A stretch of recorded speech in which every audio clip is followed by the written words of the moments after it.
बातमी नागपूरची आहे। नागपूरमधल्या SBL कंपनी स्फोट प्रकरण आणि या प्रकरणी आता स्फोटातील सगळ्या मृतदेहांचं शवविच्छेदन पूर्ण झालंय। शासकीय मेडिकल रुग्णालयामध्ये 18 मृतदेहांचं पोस्टमॉर्टम हे पूर्ण आहे। मृतदेहांची ओळख पटवणं कठीण आहे। DNA सॅम्पलिंग झाल्यावरच मृतदेह नातेवाईकांना सुपूर्द केले जातील।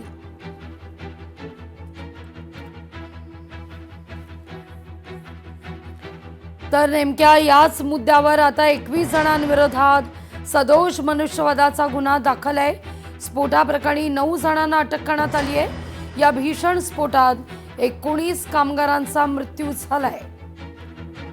या सगळ्याविषयी अधिक माहिती घेण्याकरता थेट जाऊया आपले प्रतिनिधी ज्ञानेश्वर यांच्याकडे। ज्ञानेश्वर, नुकतीच बावनकुळे यांच्या नेतृत्वात एक बैठक पार पडली।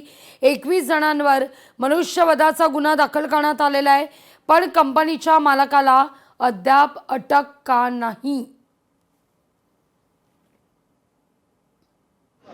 अगदी लागवीजी कालपासूनच लोकशाही मराठीने हा मुद्दा जे आहे ते लावून धरलेला आहे आणि ज्या पद्धतीने हा भीषण स्फोट झाला त्यानंतर जे आहे ते जवळपास आतापर्यंत 19 जणांचं जे आहे ते दुर्दैवी मृत्यू झालेला आहे आणि आता त्यांचं शव नेण्यासाठी कुटुंबीय जे आहे ते त्या ठिकाणी टाहो फोडताना दिसून येत आहे। एकंदरीत आज याच विषयी जे आहे ते नागपूरच्या विभागीय आयुक्त कार्यालयामध्ये महसूल मंत्री तथा नागपूर जिल्ह्याचे पालकमंत्री चंद्रशेखर बावनकुळे यांच्या प्रमुख उपस्थितीमध्ये उच्चस्तरीय बैठक जी आहे ते आताच थोड्या वेळापूर्वी पार पडली आणि या बैठकीमध्ये एकूणच जे मृतकांचे कुटुंबीय आहेत त्यांना जे आहे ते कंपनीच्या माध्यमातून जे आहे ते 75 लाख रुपये मदत देण्याचं जे आहे ते जाहीर करण्यात आलं आहे आणि एकूणच राज्य सरकारचे 5 लाख आणि केंद्र सरकारचे 2 असे मिळून एकूण 82 लाख रुपये आता या मृतकांच्या कुटुंबियाच्या जाणार आहे। मात्र ते पैसे जे आहेत ते त्यांचे लहान लहान मुलं असल्यामुळे ते जोपर्यंत संज्ञान होणार नाही तोपर्यंत FD म्हणून यांच्या खात्यामध्ये जे आहे ते या ठिकाणी ठेवले जातील अशा पद्धतीची प्रतिक्रिया जी आहे ते नुकतंच चंद्रशेखर बावनकुळे यांनी दिलेली आहे। मात्र एकूणच या गंभीर प्रकरणामध्ये जे आहे ते जो काही अहवाल आलेला आहे तो अहवाल अतिशय कंपनीच्या विरोधामध्ये आलेला आहे। कोणत्याही सेफ्टीबद्दलच्या त्या ठिकाणी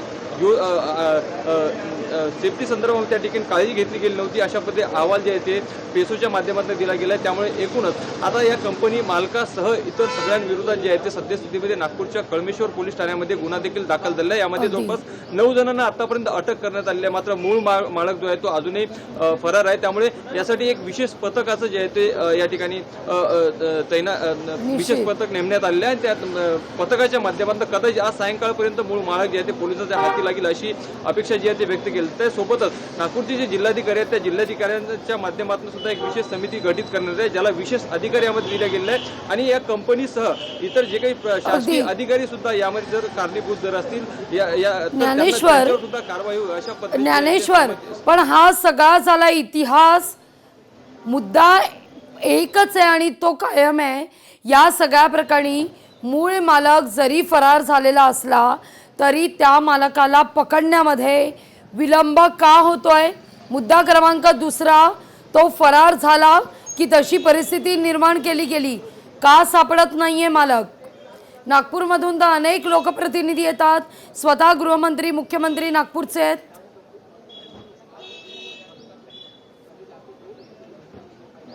अगदीच लागवीजी मागील 5 वर्षाचा स्फोटाचा रेकॉर्ड नागपूर परिसरामधले काढला तर हा सगळ्यात मोठा भीषण स्फोट आहे आणि काल ज्या पद्धतीने 18 मृत्यू जे आहेत ते या ठिकाणी कामगार झाले होते, आज आकडा वाढून तो 19 वर पोहोचला। त्यामुळे त्या परिसरामध्ये एकूणच काल नागरिकांचा रोष होता। त्यामुळे घटनास्थळी कंपनीचे जे मूळ मालक होते चौधरी ते तर आलेच नाही, मात्र कालपासून ते काही त्या ठिकाणची जी आहे ते माहिती घेत होते। परंतु आज कळमेश्वर पोलीस ठाण्यामध्ये गुन्हा दाखल झाल्यानंतर कंपनीचे जे इतर कर्मचारी अधिकारी त्यांना जे आहे ते अटक झाले। मात्र मूळ मालक कुठे हा प्रश्न नक्कीच या निमित्ताने उपस्थित केला जातो। त्यामुळे पोलिसांच्या कार्यप्रणालीवर देखील या निमित्ताने प्रश्न जे आहे ते उपस्थित केले जाते। मात्र सध्या मुद्दा लक्षात येतोय। तुर्तास धन्यवाद तुम्ही दिलेला एकूणच सविस्तर माहिती करता।